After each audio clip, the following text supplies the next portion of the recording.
Hello gamers. Today is just going to be one of those rambly type of videos that I occasionally do where I just press record and I start talking about stuff. And I think a lot of people like these types of videos because a lot of people just say they like falling asleep to my voice or something. So anyways, I wanted to talk about the future of Genshin reactions and its like implementation into the meta. Because now we're going into Snezhnaya, which the main reaction of the region presumably is going to be Stellar Conduct and Stellar Swirl.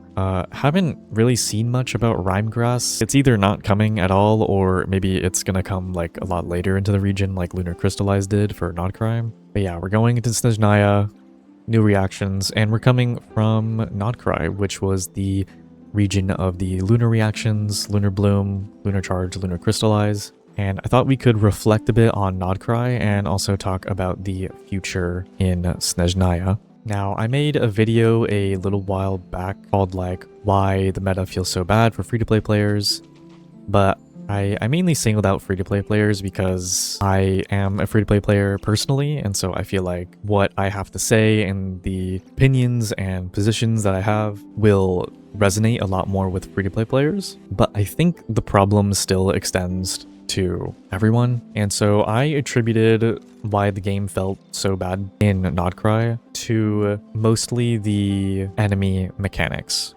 and the fact that in order to deal with a lot of these enemy mechanics you needed, or you didn't need, but the mechanics were trivialized with lunar characters. And of course lunar characters are limited 5 stars. You don't have access to lunar reactions unless you have a limited 5-star that can trigger lunar reactions. But Nodcry actually had 2 mechanics, right? It had Ascendant Gleam as well, and this also required Nodcry characters. Now luckily, Ascendant Gleam characters, there are a lot of Ascendant Gleam characters that aren't limited 5 stars, right? Like Yehoda, like Illua, like Aino. Unfortunately, these characters are not very great generalists. Like, I think we can all kind of admit that these 4 stars, you know, it's not like a Chevreuse, right? It's not a Chevreuse. It's not like any Yansan. These characters are kind of just not that great. And I think a lot of those factors attributed to the reason why Nodcry just kind of felt really bad to play. The mechanics you had to deal with, you were using probably kind of bad characters to deal with them, which was kind of griefing your teams and how much damage they were doing. And there were also lunar mechanics where, you know, like lunar shields, where lunar damage is 3 times as effective, and if you don't have lunar team, then your team needed to do pretty insane like DPS check to get through the shields, and then, you know, a bunch of stuff like that where it was like, you need these characters to do these things, but these characters don't necessarily fit in any team that you have, right? They're not very generalist characters. A lot of free-to-play players who don't have easy access to all of these characters, right? They're not going to have an easy time getting lunar characters or constellations on these 4 stars, right? So it just kind of felt bad. And then and it also excluded teams that we've already invested into, right? Because these mechanics are so trivialized by lunar reactions. If you don't have lunar reactions, it's really difficult. Now you're struggling to beat some of these mechanics with like characters that you've already spent a lot of time investing into and a lot of resources investing into, and that just feels bad. A lot of people made points about how, oh, but you know, I'll miss out on rewards because of how hard it is, and I'm gonna lose pulls, and it's like, I understand that, but you really aren't losing that many pulls. Like, if you aren't completing the hardest endgame content, you're not losing out on that much. So I really wouldn't say the rewards are necessarily the problem, that you don't have access to the rewards. I mean, obviously it'll add up over time. Like, I think if you miss out, you know, on a few pulls per patch due to this, then at the end of a whole region, you'll miss out on like 40 pulls, and then, you know, that could have been the difference between you getting a 5-star and not getting a 5-star. That would change your account, which, like, sure, but I really think that wasn't really the big issue I was complaining about. I think ultimately it just isn't fun to play. I think personally it's not fun to play a game where if you pull a specific character, it trivializes the content to the point where it's kind of just brain dead easy to play. As long as you just have a lunar character in your team, it just makes everything fall over. But if you don't have this lunar character, the mechanics are extremely unfun and annoying to deal with. For me personally, that's just not fun. There were a lot of people who immediately assumed that I was some super entitled free-to-play player because they would say, oh, you know, you're a free-to-play player and you don't spend a single dime on the game, but you expect to be able to beat all the hardest content in the game. Like, you're just entitled. And it's like, I never said that. I never said that. You can go back through every video I've ever made. I've never said that free-to-play players should be able to beat the hardest content in the game. All I did say, though, was that free-to-play players used to be able to easily beat the hardest content in the game, right? Back when the hardest content in the game was the Abyss, right? You could easily clear the Abyss for the longest time with just, like, Bennett Xiangling and Xingqiu.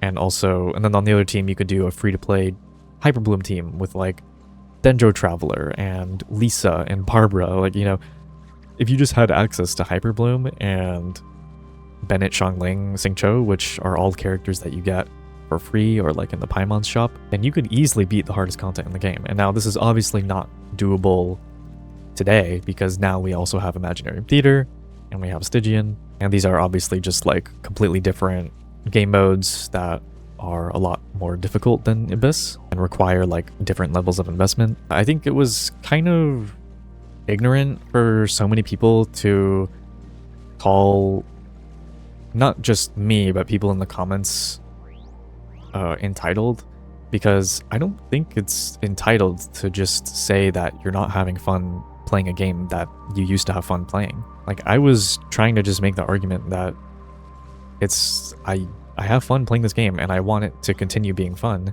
And so I'm gonna complain when I think there's something they added to the game that isn't really fun to deal with. And these are things that, you know, us free-to-play players are encouraged to play and encouraged to engage with because we get rewards from it. So it's like, yeah, I could just turn off my game and play something else if I want to have fun. But I play this game because I really like it and I just want it to be better. And so I don't think it's entitled to want the game to be better. But, you know, to each their own, I guess. Anyways, that was how I've mainly felt about Nodcry reactions and Lunar reactions in general. I think it was a combination of the fact that the reactions and mechanics felt pretty exclusive because they were limiting it to 5-star limited characters, and a lot of the 4 stars just felt kind of useless unless you had constellations, which isn't new. There's a lot of 4 stars like that, but I think it was just a combination of everything, you know, and the buildup of all of these things on top of each other led to the game just feeling not that great. But now we can talk about Snezhnaya, which is going to be, I presume, the nation of like Stellar Conduct and Stellar Swirl, and maybe Rhymegrass. I haven't seen much about Rhymegrass as of late. It was a big talking point like a month or 2 ago, but now it's kind of died down. I think Rhymegrass is either not coming at all or just going to arrive really late into the region, possibly similar to Lunar Crystallize. But I presume that's going to be the new reactions, right? It's going to be Stellar Swirl, Stellar Conduct, and possibly Rhymegrass. Now, in my previous videos, I've also mentioned concerns about the future because of these Lunar reactions. They had me scared. I was like, if they continue this direction of making these mechanics like really exclusive and sort of preventing old characters from dealing with these mechanics, but then making it really trivial for the new characters to deal with the mechanics, I was a bit worried because, you know, to me, that type of gameplay and that type of interaction in the game just isn't fun. And so if they kept going that way, I was just scared because I was like, I want the game to be fun, and I don't want them to keep going down that road. But I think one of the biggest problems that I had is possibly solved. And that was the fact that the reactions were harder to access. It's pretty, like, set in stone that the Cryo Traveler will be able to enable Stellar Conduct and Stellar Swirl. And on top of that, He's getting like a brand new sword that's really insane, and the Cryo Traveler looks relatively strong himself. Finally, like kind of a not useless traveler for once, you know? And some of the travelers are good, but you know, let's not talk about the Hydro Traveler incident. Just the fact that Cryo Traveler can trigger and enable these Stellar Conduct and Stellar Swirl reactions, I think that just alleviates so many issues I've had with this recent reaction meta. Now that everyone just easily has access to these reactions, I think that will sort of allow them, or not allow, but I think it'll sort of steer Genshin away from just creating these mechanics that are just like, if you have the reaction, you win. If you don't, you lose. Like, I think they're gonna try and steer away from that if they just feed us the reactions for free on a silver platter with the Cryo Traveler. And I think that will make them actually make some fun boss mechanics and some fun and interactive like enemies. That's just my assumption. That's just my guess. But I really hope it does turn out that way. And I'm a lot more optimistic about it now that it's, I think it's pretty set in stone that the Cryo Traveler will be able to trigger these reactions. Now, of course, there's still stuff to worry about, right? We still have to worry about the HP scaling of the enemies, the overall team DPS getting a lot higher.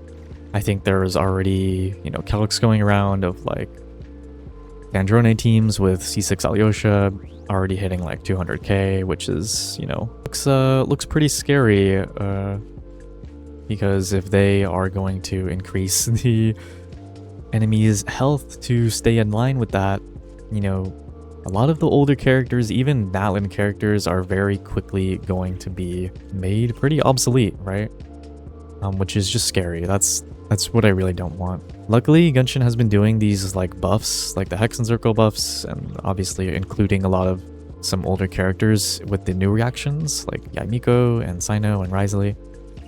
I think that's all really great stuff that they're doing, and I hope they just continue to do that. But I kind of just wanted to go on here and say this because my attitude is shifting towards the game. I'm actually becoming a little bit more optimistic, obviously cautiously optimistic, but generally a lot more optimistic towards the game, knowing that we are going to be getting these Stellar Conduct, Stellar Swirl reactions no matter what. We'll have them on the Cryo Traveler.